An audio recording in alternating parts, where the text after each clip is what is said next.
So, at the end of Palm Sunday, Jesus went into the temple and looked around. After that, the next day, Monday, he goes into the temple and he has a different purpose in mind, believe me. Now, the temple in Jerusalem was the most holy place for all of Judaism. Yet, what was it like when Jesus saw it? It was a noisy, smelly flea market, buying and selling. They had live animals in cages there, smelling up the place. There was no doubt criminal activity, price gouging and that sort of thing going on. So what did Jesus do? Well, he cleaned out the temple. He flipped over the tables of the money changers. He drove out the animals and those people selling them. People were shocked.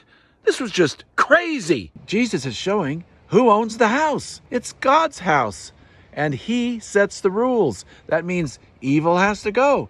Dishonesty, hypocrisy, selfishness, and pride have to be thrown out. God's house needs to return to its intended purpose. It is a house of prayer. It is a holy place.